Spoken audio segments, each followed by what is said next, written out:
balita na ikay mawiwili. Mga nagbabagang kamao, mga buksi. So mga par, matapos nga pong hindi magandang komento ni Ryan Garcia sa mga black people at mga Muslim kung saan mga idol, ilang minuto lang nga po ang nakalipas. Matapos ito sinabi ni Ryan Garcia sa social media, kaagad nga po siya mga idol binaklas ng World Boxing Council o WBC sa kanilang company. Ibig sabihin nito mga idol, kahit ano pa ang gawin ni Ryan Garcia sa kanyang karera sa boxing sports, hindi na ito mapapalaban sa kahit anumang titulo ng WBC, sa kahit saang division man ang gusto nito mapalaban. Bagamat bukod sa ginawa ng WBC at ang umuulan na galit ng mga black people at mga kapatid natin ng mga Muslim, pati na rin si Gervonta Tank Davis mga idol, talagang napikon sa mga sinabi ni Ryan Garcia. Kung matatandaan nyo mga idol, pinagtanggol pa ni Tank Davis si Ryan Garcia nung nagpositibo ito sa drug test sa Ostarin, at nagbigay na rin mga idol ng blueprint si Tank Davis. Napayag daw siya ulit labanan si Ryan Garcia, pero dahil sa bagong issue na to ni Bagito mga idol, tila nawalan na daw talaga ng gana si Tank Davis. Napalagan si Ryan Garcia sa rematch. Sabi pa nga ni Coach Ellis, ang assistant trainer ni Tank Davis, kalimutan na daw natin ang rematch ni Ryan Garcia at Tank Davis. Dahil sa ngayon mga idol, tila na high blood daw talaga lahat ang kampo ni Davis sa mga hindi magandang sinabi ni Bagito. Lahat daw sila ngayon mga idol galit ng galit dahil sa ugaling racist ni Garcia. Wala na daw sila pakialam kay Bagito ngayon mga idol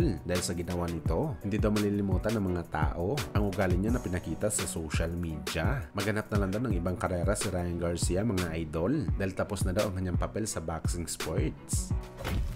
Samantala matapos nga pong sinabi na real talk ni Murodjon Akhmadaliev sa Japanese monster Naoya Inoue na niya mga idol, kinikilala naman daw si Inoue bilang isa sa mga halimaw ngayon sa boxing sports. Pero sa ultimo lang daw na hamon ni Akhmadaliev sa isang laban na talagang deserve naman daw nito mga idol na makakuha ng laban sa dahilan na isa itong mandatory challenger sa WBA title ni Inoue. Pero sa halip lalabanan daw ni Inoue si Taiji Doheny na isang matandang fighter na. Kaya dahil dito mga idol, marami na naman ang nagduda ng mga boxing fans sa galing ni Inoue sa bakbakan. Sa katunayan nito mga idol, naungkat pa nga ang ayaw paglaban ni Inoue sa ibang bansa. Baka hype lang daw talagang Hapon. Nagkakaroon lang ito ng malaking kumpiyansa sa kanyang mga laban dahil sa Japan daw ginaganap ang kanyang mga laban. Knockout lang daw talagang panalo ng mga kalaban ni Inoue. Kung wala daw kasi takot si Inoue kahit sino, lumabas daw ito sa kanyang lungga. Lumaban daw ito sa ibang lugar at talagang sa bakbakan ng mga kagaya ni Akhmadaliev.